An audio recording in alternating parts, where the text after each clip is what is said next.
Bienvenue dans les coulisses de la recherche.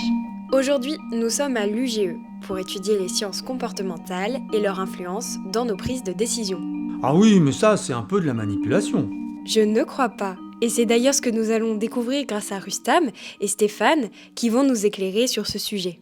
Alors les sciences comportementales s'appuient sur l'idée que nos décisions ne sont pas toujours rationnelles. Elles sont influencées par un ensemble de biais cognitifs qui font que nos choix ne seront pas toujours dans notre propre intérêt ou dans l'intérêt de la société. Et oui, par exemple, lorsque je suis à vélo, je peux être tenté de ne pas m'arrêter au feu rouge lorsque je vois les autres cyclistes griller le feu. C'est une sorte de mimétisme social qui n'est pas forcément un comportement calculé. Donc on voit bien que la science d'une option, d'une information, va influencer nos décisions. Et si on comprend en fait ces différents biais cognitifs, on peut mettre en place des politiques, des solutions pour influencer les comportements. Nous, dans le cadre de notre projet de recherche, on travaille sur des sujets comme le tri sélectif, ou inciter les jeunes à aller voter. Ici, on s'intéresse à la sécurité routière. On essaie de mettre en place des solutions qui vont permettre aux usagers d'avoir un comportement plus responsable sur la route. Et donc, on utilise un simulateur vélo qu'on va aller visiter maintenant.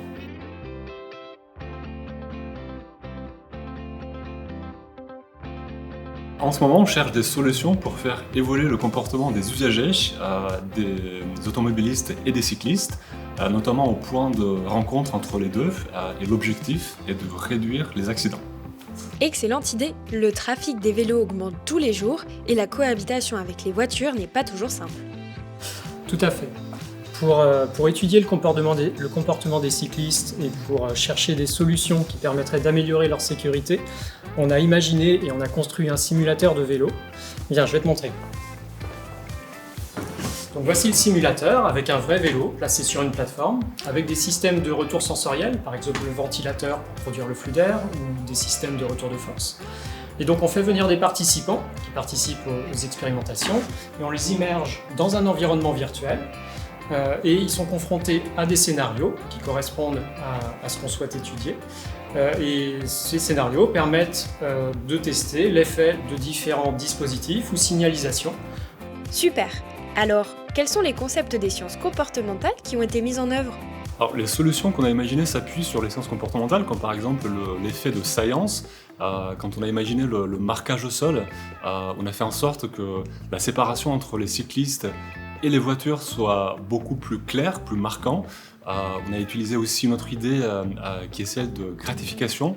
Après l'intersection, il y a un panneau de gratification pour les usagers, pour leur rappeler que c'est bien de respecter le feu rouge par exemple.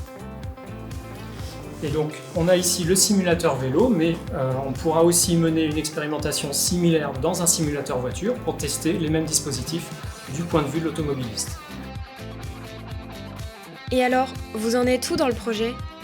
Alors le projet avance bien, nous allons accueillir les vrais participants le mois prochain et ils feront face à un dilemme. Ils vont pouvoir aller très vite d'un point A vers un point B et gagner beaucoup d'argent. Ou alors adopter un comportement un peu plus prudent, avoir moins de risques, mais en même temps gagner moins. Donc c'est ça le dilemme auquel les participants vont faire face. Mais il nous reste quand même pas mal de détails à régler avec Stéphane. Oui, je me remets sur le vélo, on va voir où sont les points où il y a des réglages, des points améliorés. Bon, moi, j'ai tout compris.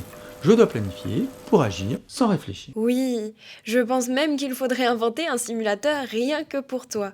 Merci Rustam, merci Stéphane pour nous avoir parlé de cette recherche très prometteuse.